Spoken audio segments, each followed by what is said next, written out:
ସବୁ ଘରଣୀ ମାନଙ୍କର ଚିନ୍ତା ରହେ ସକାଳୁ କ'ଣ ରୋଷେଇ ହେବ, ଦ୍ୱିପହରେ କ'ଣ ରୋଷେଇ ହେବ, ରାତିକୁ କ'ଣ ରୋଷେଇ ହେବ, ଆଉ କ'ଣ ବନେଇଲେ ଆମ ଛୁଆମାନେ ଖାଇବେ ଠିକ୍ସେ। ତ ସବୁବେଳେ ହିଁ ଏଇ ଟେନସନ୍ଟା ରହିଥାଏ। ଆଉ ସମସ୍ତଙ୍କର ଟେନସନ୍ ଯାହା ବି ଥାଉ, ଆମମାନଙ୍କର ଏଇ ଟେନସନ୍ ହିଁ ରହିଥାଏ। ତ ଆଜି ସକାଳୁ ଉଠି ପଡ଼ିକି ପୁଅକୁ ପଚାରିଲି କ'ଣ ଖାଇବୁ? କହିଲା ମାମା ମୁଁ ଚାଉମିନ୍ ଖାଇବି। ମୁଁ କହିଲି ହଉ ଠିକ୍ ଅଛି, ବନେଇଦେବି ଆଜି ଟିକେ ଚାଉମିନ୍। ଘରେ ବି ଥିଲା। ତ ଚାଉମିନ୍ ମୁଁ ତ ଏମିତି ପ୍ରୋସେସ୍ରେ ବନାଏ, ଆପଣମାନଙ୍କ ସହିତ ଦେଖାଉଛି ଆପଣମାନେ କେମିତି ପ୍ରୋସେସ୍ରେ ବନାନ୍ତି। କେଉଁଠି ଯଦି ମୋର ମିସ୍ ହେଇଯାଇଥିବ ତ କମେଣ୍ଟରେ ନିହାତି ଜଣାଇବେ। ତ ମୁଁ ଏଠି ଚାଉମିନ୍କି ବଏଲ୍ କରିଦେଲି, ଲୁଣ ଦେଇଥିଲି ଆଉ ତେଲ ପକାଇଥିଲି। ତେଲ ପକାଇକି ତାକୁ ପୁରା ବଢ଼ିଆ ସେ ସିଝେଇ ଦେଲି। ସିଝେଇ ଦେଇକି ତାକୁ କାଢ଼ିଦେଲି। କାଢ଼ି ଦେଇକି ତାକୁ ଟିକେ ପାଣିରେ ଧୋଇକିନା ଥୋଇଦେଲି। ପାଣିରେ ଟିକେ ନ ଧୋଇଲେ ସେଟା ନା ପୁରା ମାନେ ଲାଗିଯାଏ। ଏମିତି ପାଣିରେ ଧୋଇଦେଲେ ଗୋଟାଳିଆ ରହେ। ଆଉ ମୁଁ ଏଠି ନେଇଛି ଆପଣଙ୍କର ଅଦା ପୁରା କୋରିକି ଆପଣ ନେଇପାରିବେ। ମୁଁ ଚୁନ୍ ଚୁନ୍ କରି କାଟିକି ନେଇଛି।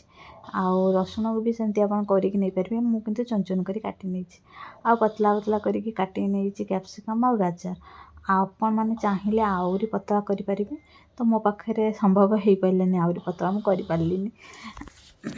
ତ ପିଆଜକୁ ବି ସେମିତି ପତଳା ପତଳା କରିକି କାଟି ନେଇଛି। ଆଉ ଭୃଷଙ୍ଗ ପତ୍ରଟା ଅପସନାଲ୍ ଅଛି, ଆପଣ ଚାହିଁଲେ ଦେବେ। ମୋତେ ଟିକେ ଭୃଷଙ୍ଗ ପତ୍ରର ବାସ୍ନାଟା ଭଲ ଲାଗେ, ସେଥିପାଇଁ ମୁଁ ଦେଇଥିଲି। ତ ତାପରେ ମୁଁ କଡ଼େଇରେ ତେଲ ଦେଇକି ଜିରା ଦେଇଥିଲି, ଆଉ ଭୃଷଙ୍ଗ ପତ୍ର ଦେଇଥିଲି, ଅଦା ରସୁଣ ଯେଉଁ ଚପ୍ କରିକି ରଖିଥିଲି ତାକୁ ଦେଇଥିଲି। ଦେଇ ସାରିଲା ପରେ ପିଆଜ ଦେଇଦେଲି। ଆଉ ପିଆଜ ଟିକେ ହାଲକା ଭାଜି ହେଇଗଲା, ତାପରେ ଗାଜର ଦେଲି। ମାନେ ଗାଜରଟା ଟିକେ ସିଝିବା ପାଇଁ ଟାଇମ୍ ଲାଗିବ, ଆଉ ମୁଁ ବି ପୁରା ପତଳା କରିପାରି ନାହିଁ। ତ ସେଥିପାଇଁ ଗାଜର ଦେଇଥିଲି। ଗାଜର ଟିକେ ଜଷ୍ଟ ଭାଜି ଆସିଲା, ତାପରେ ତାକୁ ମୁଁ କ୍ୟାପ୍ସିକମ୍ ଦେଇଦେଲି। ଦେଇକି ଆକୁ ନା ଟିକେ ଭଲସେ ଭାଜିବି। ହାଲକା ଲୁଣ ଦେବି, ଆଉ ବେଶୀ ଲୁଣ ଦେବିନି, କାହିଁକିନା ପରେ ସସ୍ ପକାଇବାର ଅଛି। ତ ସସ୍ରେ ଅଲରେଡ଼ି ଲୁଣ ଥାଏ। ଆଉ ଏଠି ମୁଁ ଟିକେ ଖାଲି ମସଲା ପକାଇଦେଲି, ଗରମ ମସଲା, ଟିକେ ଜିରା ଗୁଣ୍ଡ ଆଉ ଧନିଆ ଗୁଣ୍ଡ, ବାସ୍ ଏତିକି ପକାଇ ଦେଇକି ଆପଣମାନେ ଯଦି ଚାଉମିନ୍ ମସଲା ଚାହିଁବେ ପକାଇ ପାରିବେ, ନାହିଁ ତ ନାହିଁ।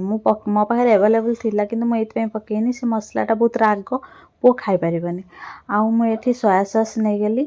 କ୍ୱାଣ୍ଟିଟି ଅନୁସାରେ ମୁଁ ନେଇଛି ସୋୟା ସସ୍ ଆଉ ଚିଲି ସସ୍ ଆଉ ଟମାଟୋ ସସ୍ ନେଇକି ତାକୁ ଭଲସେ ଗୋଳେଇ ଦେଲି। ଭଲସେ ଗୋଳେଇ ଦେଇକି ଏମିତି ଯେମିତି ବଢ଼ିଆ ସେ ହେଇଗଲା। ଆଉ ତାପରେ ମୁଁ ଚାଉମିନ୍ଟା ଯେଉଁ ରଖିଥିଲି, ଦେଖନ୍ତୁ ପୁରା ଗୋଟାଳିଆ ଗୋଟାଳିଆ ରହିଛି ଚାଉମିନ୍। ତାକୁ ଆଣିକି ଭଲସେ ପୁରା ଗୋଳେଇ ଦେଲି। ଆଉ ଗୋଳେଇ ଗାଳେଇ ଦେଇକି ଘାଣ୍ଟି ଦେଲି। ଚାଉମିନ୍ ପୁରା ରେଡ଼ି ହେଇଯାଇଥିଲା ମୋର। ଆଉ ତାପରେ ମୁଁ କ'ଣ କଲି, ଚାଉମିନ୍ରେ ସସ୍ ଟିକେ ପକାଇଦେଲି। ଆପଣମାନେ ଚାହିଁଲେ ଖାଇପାରିବେ ଖସା, ଧଳା ଖସା ଟିକେ ବୁଣିକି, ତ ନାହିଁ ତ ସ୍କିପ୍ କରିପାରିବେ, ଧଣିଆ ପତ୍ର ବି ଆଡ଼୍ କରିପାରିବେ।